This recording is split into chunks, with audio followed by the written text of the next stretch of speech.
Hello guys! Welcome back to my YouTube channel! Nandito naman ang inyong tinderang raketera guys. Hello, hello, hello! Good morning! Kamusta kayong lahat? Mga kasari dyan. Mga subscriber ko, Team Survivors, Day Angels, member ng aking channel. Hello, hello! Kamusta kayong lahat? Ayun, today's vlog ay share ko na naman sa inyo ang bago kong nakuhang racket. Ayan guys, dahil naka-transact na naman ako ng bagong racket ko ngayon.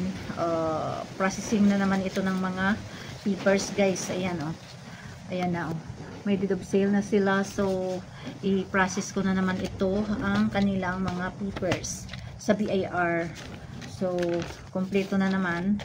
Andito na yung andito na yung mga papers lahat ni client. Ipa-process niya sa akin guys ang kanyang transfer of title. Ayan, so magra-racket-racket na naman ang inyong tindera nito. Alis-alis na naman ako. Yung una kong gagawin nito guys ay pupunta ako ng ROD at kumuha ng certified true copy. Then sa city ay doon yon sa city, at dyan naman sa municipal guys ay kukuha ako ng mga certification sa tax clearance, ay tax declaration, mga clearances, no improvement kasi wala pa namang improve doon, wala pang bahay yung lot. Then babayaran doon yung tax clearance din. Ayun ang kunin ko, then proceed na ako nito ng BIR o magpa-assist kung magkano ang babayaran ni client sa BIR. Yan ang proseso guys. Mas madali ito guys dahil clean title na ito. Naka-transfer na ito sa ngalan ni seller. Hindi na ito attached dito sa mutual homes sa subdivision. So naka-transfer na yung papers ay kay kay seller na. At nagpagawa kami kanina ng ng deed of absolute sale. Ayan guys, ang date. Ayan, September 22, 2025. Ayan ang date ng aming paggawa ng kanina, ng deed of absolute sale din. Nagpagawa din kami, kailangan kapag ako ang mag-process guys ay kailangan ng may SPE si client. Ito na yung SPE. So pinagawa namin kanina. Ayan ayan guys, nakapangalan na sa akin yung SPE. Ayan, Special Power of Attorney. Ayan, so na yan, naka-notarize na. Ayan, so pwede na ako mag-start ng processing nito. The next day. Guys, dito ako sa Treasurer's Office ngayon. Treasurer's Office.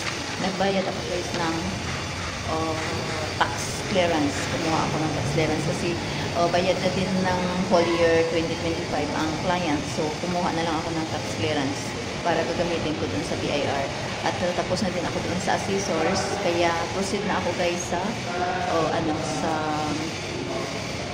BIR ngayon at pag ako'y magpa-compute. Yan guys, see you. Ayan guys, dito na ako ngayon sa yung crossing doon. Dito na ako ngayon sa BIR. Ayan guys, BIR office.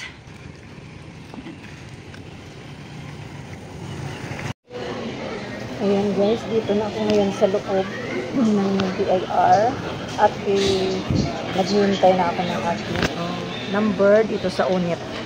Ayan, dahil dito ako magpa-compute sa unit ng aking officer of the day. Ayan, number 23 ako. Ayan guys, at nagpa-photocopy muna ako dahil sa dalawang photocopy bawat page ng papers ni client para i-submit ko sa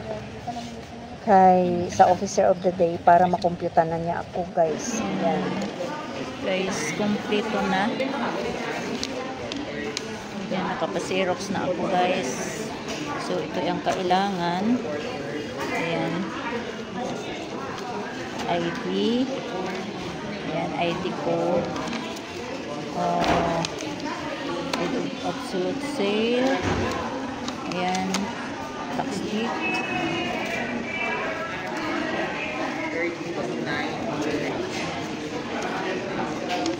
Ayan, no improvement.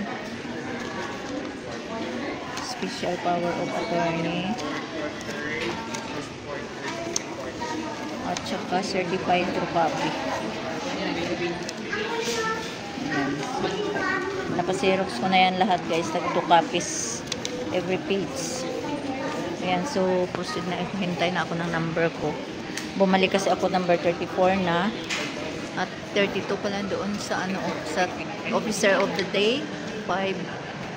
Door 5. Ayan, window 5. So, hintay pa ako. Number 34 ang aking turn. Bumalik na ako dito guys after lunch. Dahil nagpa-signature pa ako kay client sa kanyang ID. Ayan, pinasignaturean ng 3 specimen. Kailangan kasi. At to ay ipasa ko na to at magpa-compute na ako guys kung magkano ang babayaran ni client. And guys, samahan nyo lang ako. Step by step na ito guys ang aking pag-vlog sa pag-process ko dito. Ayan. Dali lang ito kasi deed of sale lang. Mahirap kasi yung isa, yung hindi pa clean title. Yun.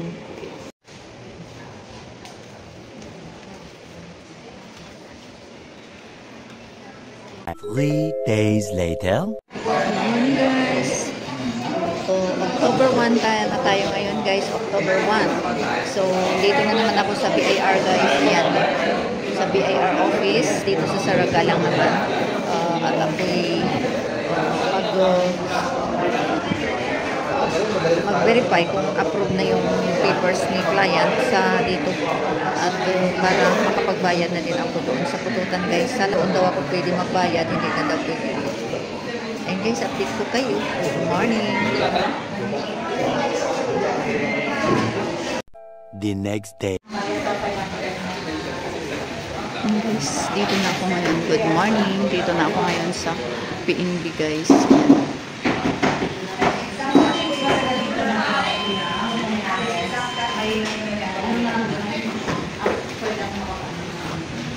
Sa pututan PNB pututan guys. Magbabayad dito ako, magbabayad ng ano guys, ng ng tax client para sa BIR.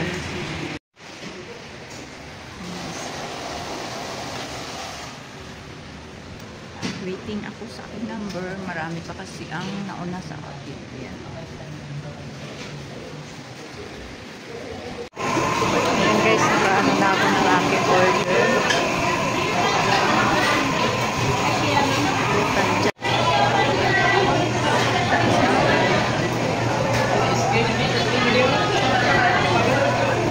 Jollibee pupuntan guys. Sa pupuntan ako ngayon. Sa Jollibee dito sa pupuntan. Ayan guys, sa dami. Kasi namis talaga naman ay kumain ako dito dahil nakaramdam ako ng gutom kasi hindi ako nag-almasal. Naralag ko. Bread lang ako kanina umaga. Ayan. Tapos na ako guys. At ako'y uuwi na. Pagkalik na ako sa BIR. Ang aking basa na yung aking. Ayan guys. Nakapagbayad na ako sa BIR. Bayad na ako sa bank. Sa PNB guys. Sa PNB bank. Kasi kano yung nabayaran nito is 33,000.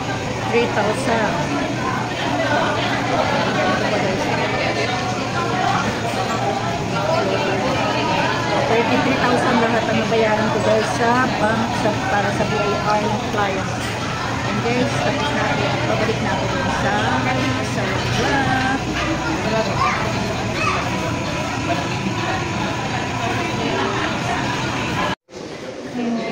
dito na ulit ako sa BIR.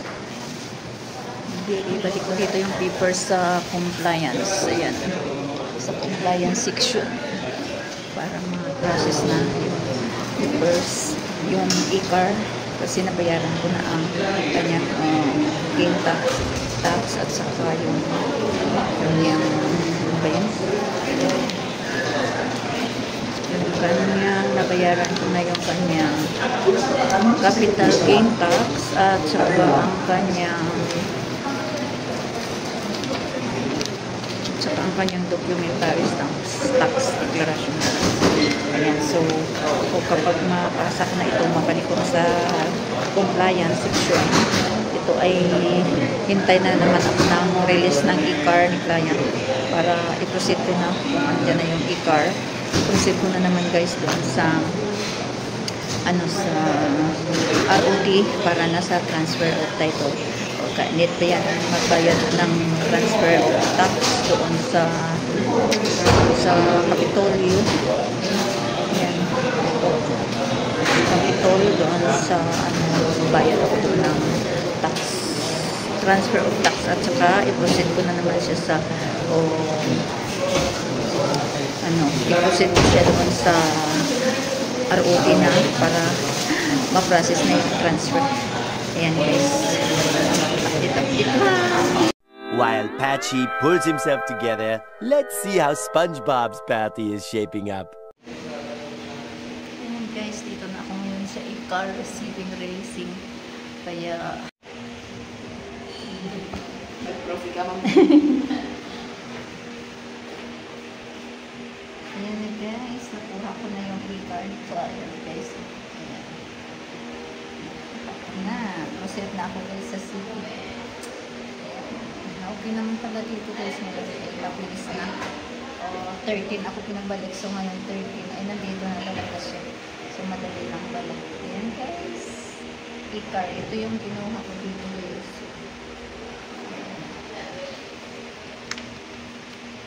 E-car.